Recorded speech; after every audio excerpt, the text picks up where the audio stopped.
and viewing. Welcome to Women in Focus, which is a radio series special pre-election programming that is brought to you by the women's arm of the St. Kitts Nevis Labour Party.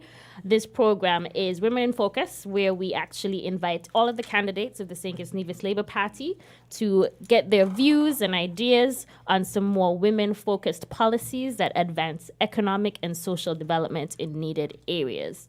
And so, first off, I want to introduce myself. So my name is Iseline Phillips. So I'm actually a guest co-host. Typically, apologies for Miss Adelcia. She is actually a little under the weather today, so I'm here hosting solo today. But of course, we have our guests today, and today we have two candidates. So we have a pair of candidates. We have Miss Masha Henderson, who is the representative candidate for constituency number 2, and Mr. Leon Natter, who is representative candidate for number 7. So welcome. Good morning to both of you. Pleasant good morning to you. Pleasant good morning to you, Ms. Phillip, and pleasant good morning to my lovely colleague, Marsha Henderson, as well. Good. Pleasant good morning to the listening and viewing audience, wherever you are. Pleasant good morning to you. Good morning, all. Good morning, Ms. Phillips, and to my handsome colleague on my left. And a special good morning to the people of Central Bastia, the good people of Central Bastia. Good morning. Great. Thank you all for the shout out. And just so our listeners, I would like to apologize profusely for the late start. We had a couple hiccups today, but we will do better because you can count on better with labor, but we will do better for next week. And apologies for the late start. But we're going to get into it, and we're going to have a really interesting show today. And as we usually do on our Women in Focus, we like to have a little bit of fun. So we have some icebreaker questions, and we have buzzers for our candidates. You guys can pick your colors. So this is color purple. Yes. Okay, great. And we want you to test your buzzer. Each buzzer has a different sound, because this is rapid fire, and it's yes. Okay. That's mine. And it's first to the draw. Okay. Okay. So Leon, put it forward. yes, make It's 2 okay. against 1 already. So let's see how this turns out. So these questions are just general trivia about women in politics across the Caribbean and locally. So, first one, true or false? Mia Mottley assumed leadership of the Barbados Labour Party in 2008, becoming the first female to lead the party. That's a tie. We come in blam blam. I did. Okay. Leon, go. Yeah, go ahead. Go ahead. What's the answer? True or false? True. It's true? Okay, that is true. It is true. So, she did assume leadership of the Labour Party in 2008, and then she was actually lost leadership 2 years later before she and then. came back. That's right. So a little bit of history lesson for those who didn't know. Next question. Which female Caribbean MP was a former Miss World? Tell us the country and political party. Go, Masha. Lisa Hanno. Right. And she is from Jamaica. That's and right. she's affiliated with the People's National Party, PNP. That's right. Power. That's right. Very good. Very good. So that's right. Lisa Hanna, she was a former Miss World. I think it's 1993 or 94 she was. Great. And she's actually still currently an MP with the PNP in Jamaica. Yes. So last question. So now this is kind of like Is it tiebreaker. Yes. Tiebreaker. So So to exercise and stretch. whatever you feel you need to do. Whatever you feel you need to do. Okay, so we have the Belém do Pará Convention is the Inter-American Convention on the Prevention, Punishment, and Eradication of Violence Against Women. That is an international convention on the prevention, punishment, and eradication of violence against women. Which 2 countries in the Caribbean were the first to enact and adopt this convention? This is we're gonna take a while to hit this ball. No, I don't want to take a while, yes? Can we ask the audience? Is Trinidad one? Trinidad is. It's not. This is rapid fire. Y'all are slow to the draw on this one. No? No ideas? No. I'm tempted to hit the buzzer, but I feel like you just like the buzzer. yeah. No, Masha, Masha? give me the answer now. I know ours here in St. Kitts, it was in 2000, but I'm not sure which other countries would have been ahead of us. Oh, okay, so So that's a hint. yes. So Master, we actually have half. So it's actually St. Kitts and Belize. We were the first to sign on to the convention. Yes. And this is the convention that then led to the development of domestic violence legislation Yes. in St. Kitts and Nevis. So a little history and information for those who were unaware. So St. Kitts and Belize, we were some of the first to adopt the Belém do Pará Convention in relation to the prevention, punishment, and eradication of violence against women. Yes. So thank you both very much. Thank you, thank That's you. it for our rapid fire. I hope you guys are warmed up and you're feeling relaxed, okay? So we'll get into our main interview segment right now, and we will start with you, Masha. You are a first-time candidate. Yes. You're also a female candidate in a space that is dominated by men. Yes. So for you, as a woman, as a new candidate, what unique challenges would you say that you have faced since you've declared your candidacy with the St. Kitts Nevis Labour Party for Okay, so political I'm office? not sure if balancing work and motherhood is unique, but to me, the stresses are a lot more on women, especially when you're the primary caregiver and caretaker. And so I'm still learning to balance. I mean, it's not new to politics. I think it's a lot more pressure. And so I think I will consider it unique. But for me, it is the issue of sexism. The fact that women are not taken seriously in politics because we're women, especially if you're pretty like me. They tend not to take you seriously. They don't think you're smart. They don't think you're bright because you're pretty. And, even on the canvassing trail, the frequency in which it comes up, I see it's a cultural thing. And for me, that is one of the biggest challenges I've had to encounter. Sometimes people, you'd be in a room and with men, and sometimes they don't see. Don't get me wrong, but in politics, Yes. not in the Labour Party. But that's one of the challenges. And sometimes people just throw themselves at you. They disregard everything you're saying, and so. Right, and I mean, that's understandable. I mean, I think you've certainly been handling yourself with quite a bit of grace Yes. and commanding respect Yes. because, you are qualified and you come from a very competent and knowledgeable place and space. Yes. So thank you very much for your confidence to join this Yes. space. We need more people like you. Absolutely. So we'll go to Mr. Nato. Yes. You have said that, you've always been involved in politics from a very early age. And so for you, what would you say has been your biggest contribution to political life, so far, just as a candidate and within the political space? When it comes to that, I think my biggest contribution so far it's the civil victory that I had in the court in 2019. My journey into politics did not start out on the best foot, so I had to fight my way through, understanding that civil liberty is one of the most essential part to our democracy. Going to court to get that right, to get a judge to decide that I could run in politics and civil servants could run in politics. I think it was a wonderful victory, not just for myself. And I think it has brought fruits along the way since that decision. Look at it now. The first immediate impact of that was that we were able to, after the last election, to appoint a woman senator who is Civil servant. who is a civil servant. And look at the candidates now that has come forth for various political parties. Absolutely. Look at what we've done inside of our political party as well. We've now have Marsha that replaced a powerhouse of a lady in Central Bastion. right in Central Bastia. And now we have other female candidates and other political platforms. And when you have women, I can boldly say this: when you have women involved in organization, when women are happier, the households are better.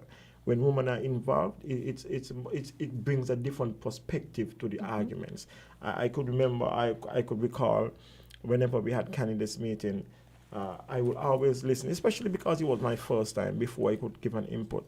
But what I realized ever so often is that when Marcella spoke and gave her perspective on whatever we were discussing, it brought a different light to the argument. So I would then have more information, better information, to put my arguments forward for whatever the discussions was.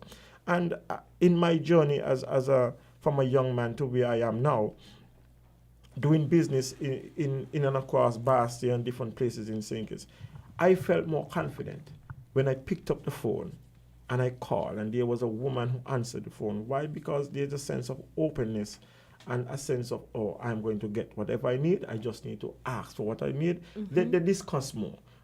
Us men tend to start from a point of a conclusion and then work ourselves backward.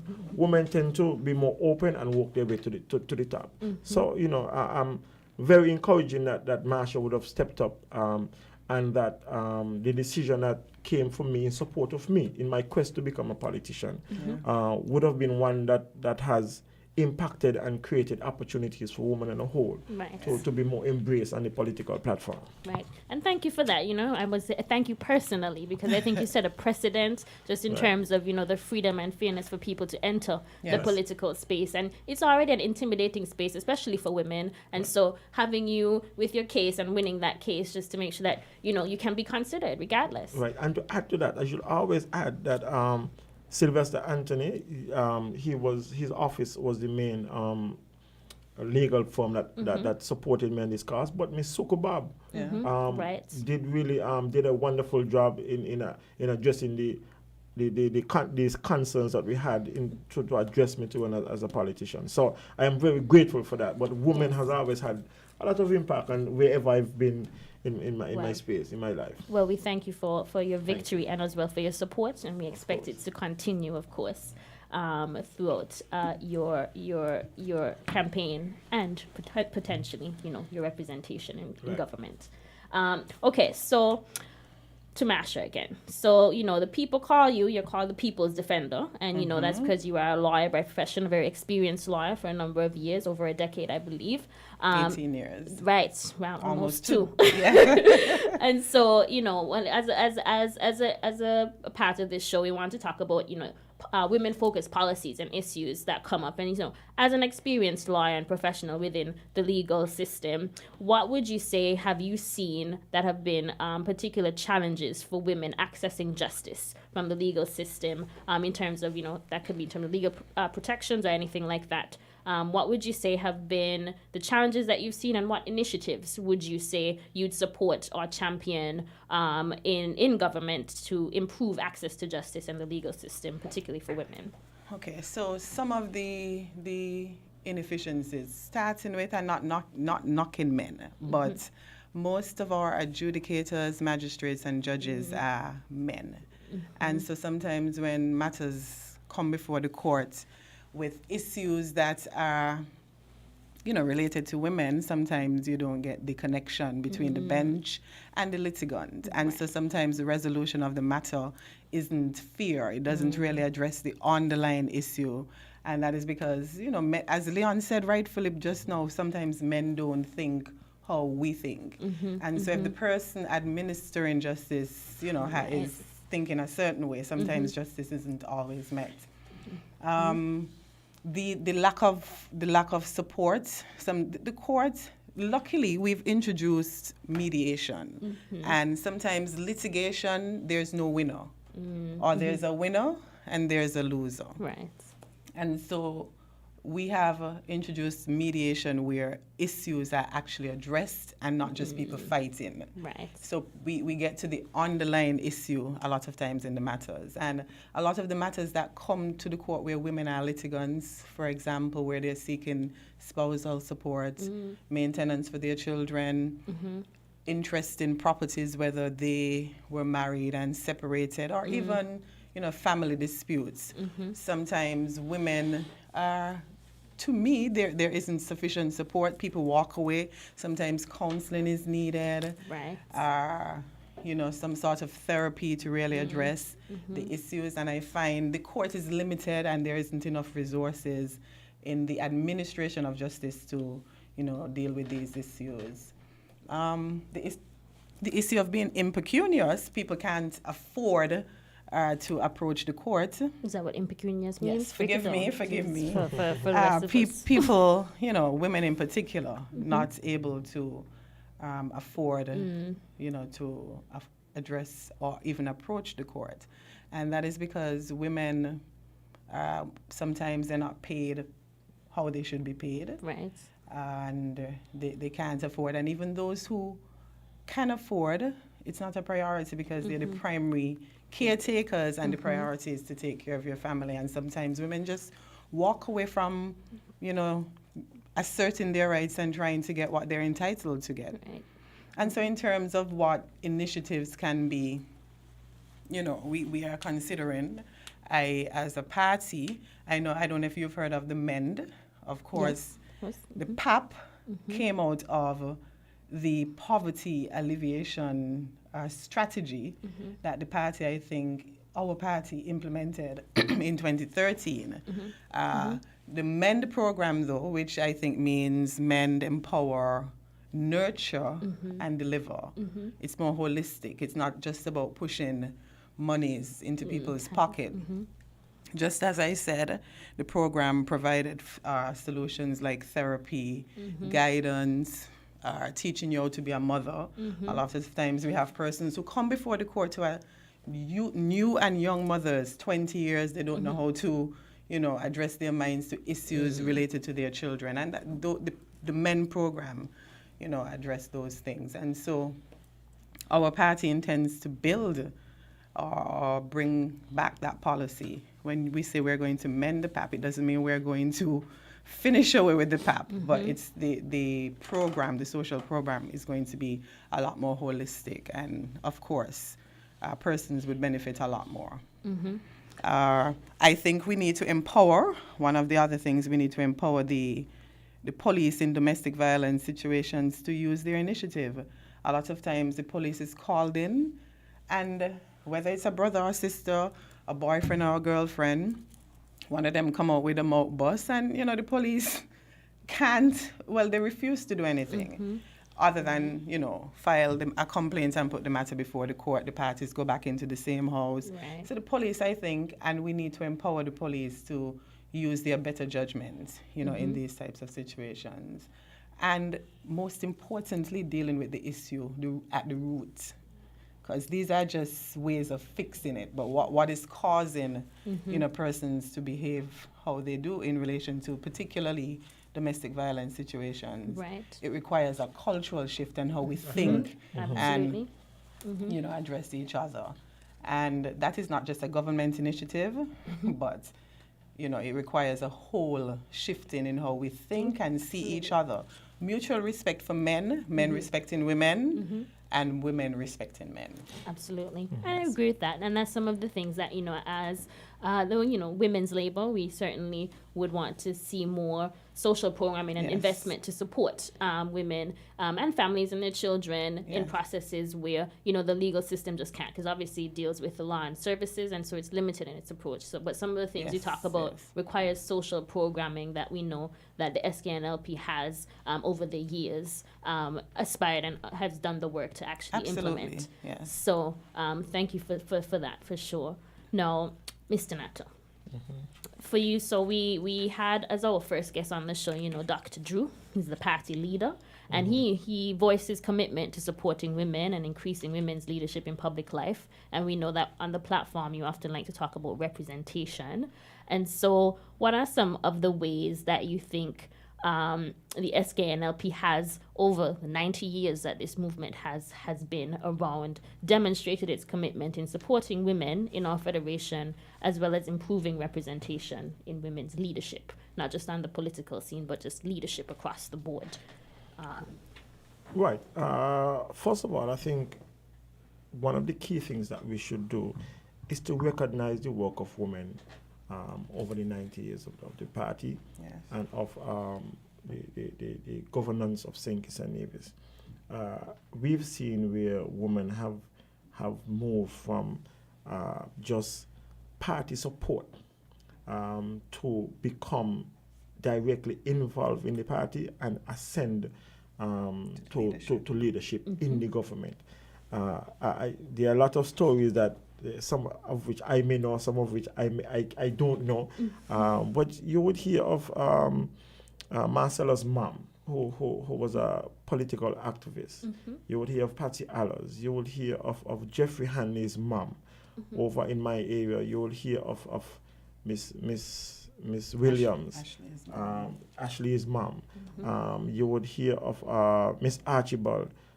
So I've witnessed even the Phipps, Ben Phipps' family from before, even though there was a different political faction other than myself. I am speaking about women in general. So you've seen women play an integral part from back in the days where they kept the organizations together, and then it developed where women could now represent in the political office. On our side, Jacinth Henry Martin, Marcella, Mrs. Sam Kanda's wife, Mrs. Kanda, have played a role predominantly in the political atmosphere. And so recognizing women and be consistent, keep providing the opportunities in a fundamental way so that women can still be involved in the political party. More women vote than men. More women campaign than men. So we need them more than we think. Marjorie made a point of cultural shift. When it comes to culture, it's one of the hardest things to deal with on earth, because cultures are people's tendencies over a number of years, the attitudes they believe. So sometimes problems itself is easier to fix than it is to change cultures. And so we have to set the foundation at a very young age. Let the young children know that they can aspire to come better and get more involved, and they are equal in this world that we live in. This week is graduation week, as I dub it. I've been to 2 so far. I have 2 more, maybe 3 today. Marsha has 1 today. And what's going to happen, you're going to hear a lot of speeches that encourages the children, boys and girls, to become what they are going on the road. But I do believe that the children's future depends a lot on how the parents have the capacity to provide for them, how the community have the capacity to provide for them.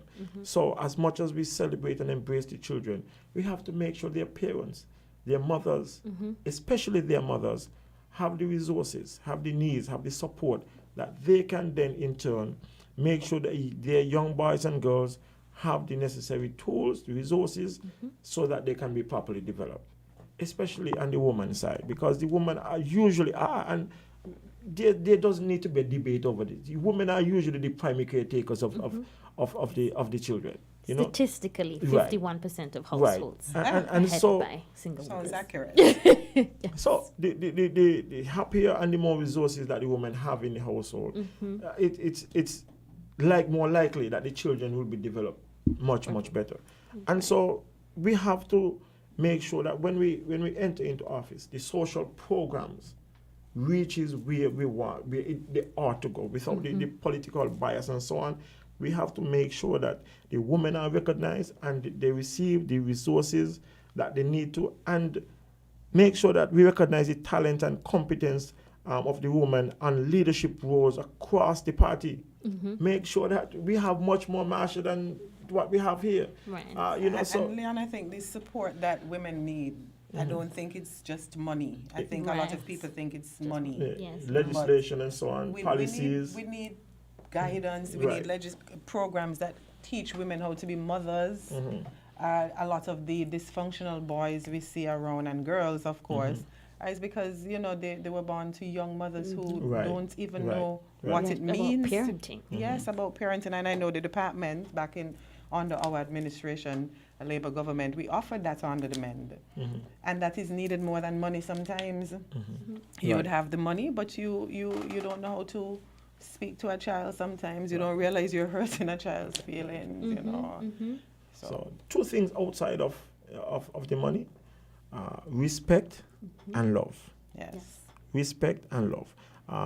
The feelings of the woman are such that they need to feel that warm, intimate, and support, love and support, so that they can perform in whatever roles it is that they wish to do. That's fundamental. Then we can provide the social support. And you don't mean love from a man, though. Everybody. We want love from everybody. Everyone. Everyone. It's true. We need to love each other too. Women, we need to love. We need to love each other too. But interestingly, the family structure is changing, and so more women are caring for families, and it's not considered dysfunctional. Right. It's not. Yes, you're right. At all. It's no longer just a single family, the extended, like we learn, and nuclear family. We have co-parenting that works. It's true, absolutely, and it's which is why I said I hope you're not saying from the man. No. It's true, and we have blended families too, and so and it's working extremely well. And I don't think we've caught on. We continue to build our social programs around those concepts that are not relevant anymore.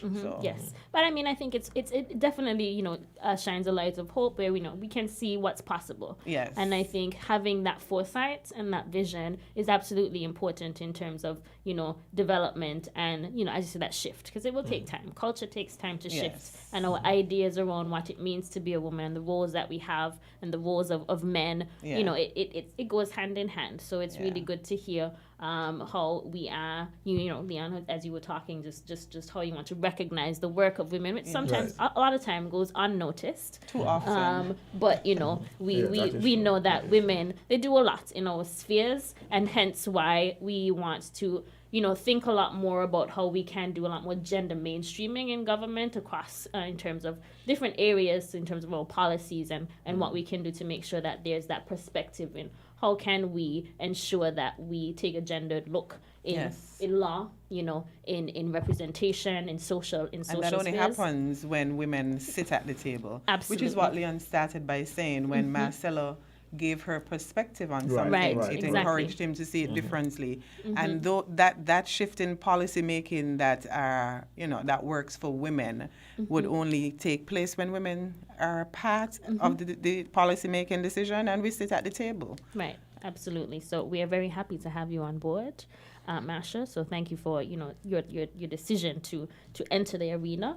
And we want to encourage others who are out there, and also congratulate any other women who may not necessarily be candidates, but we know who work in government and who are doing the work as senior civil servants or as technocrats in government. Of course, your work does not go unnoticed. And so we appreciate that. So we are at time today, so I want to thank you both very much for your contributions and for coming. I know we had a little bit of a rough start, but appreciate your time and your commitment. And just for our listeners, we usually end the show by letting you know what's happening this weekend with Labour, because every weekend, just before of course. So Leon has something to say, a real politician here. Go on. I want to, because like I've said, we've come a long way in women leadership. So I want to recognize a couple areas which I think women have done well. Yes. In my cognizance of governments and so on, I could recall we have had now 2 female financial secretaries. Yes. Mrs. Miss Harris from before, and Miss Hazel at this point. Yes, Hillary. That is one of the most significant part of the government. That's true. Right.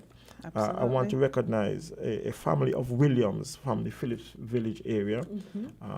They have produced a number of teachers, and I'm so satisfied that they have gone into the teaching role of developing young men and women. I want to recognize 2 other persons, though. Miss Jean Williams, who have done a tremendous job using her platform to reach out to people across the divide. And just recently, I listened to her and a young lady putting themselves and the experience of having miscarriages and so on. I think that's something that was would have been something very difficult for them to do. They had to muster up the courage and to try to reach people on that level, I kudos to them. The last I want to mention, last but not least, Sister Sensia. She have done a wonderful job with the Saturday morning program. Yeah. That's true. I'm supposed to, if I could, have an audience with her. There's so many things I want to say to her. But I recall hearing Sister Sensia's program for the first time. I remember where I was driving, and it came on, and there's a young lady over by me has a daughter who has vision impediment, and that young lady was on her show singing, and that Saturday morning captivated me, and I've been a ardent supporter of and listener for program since then. One last one is that lady Alison Hines. Oh yeah. Alison Hines, if you look at it, because of her in the music and entertainment history, we can say that we've had the likes of Rihanna, and all those soca artists, She's those paved the female, way. she paved the way for those. Yeah. And so I just want to recognize, just that handful for today. Yeah. For today, and so on. And so I want to say thank you to all the women who have. The hard-working women in our party, those on the executive. Yes. And even in my constituency, in number 2, the hard-working women, we salute you today, every day. Yes. There's a lot of women that helps us to get where we are.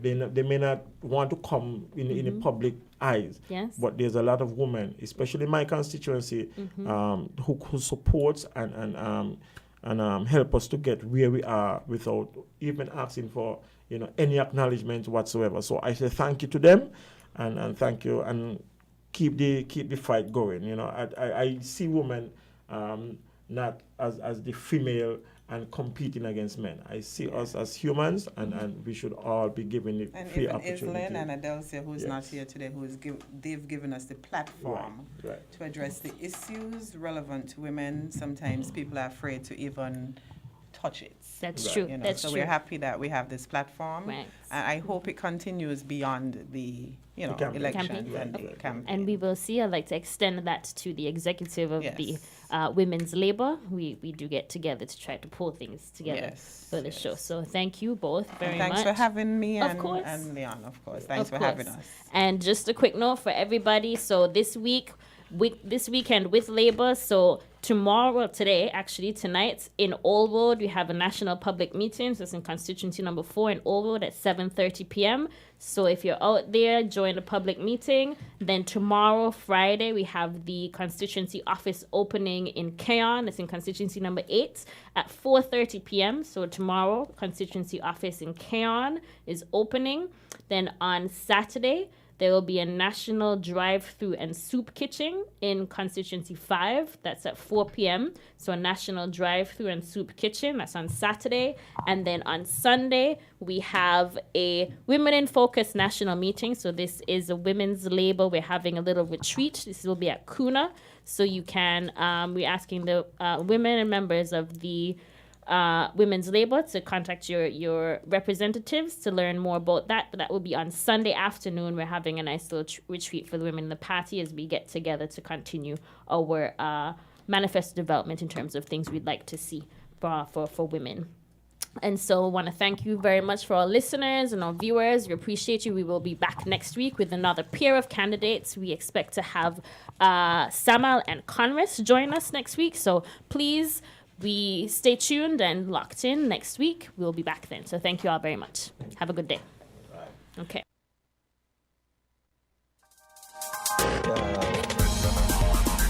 We're different. We're 98.9. 98.9. Win FM. Class, it's that time.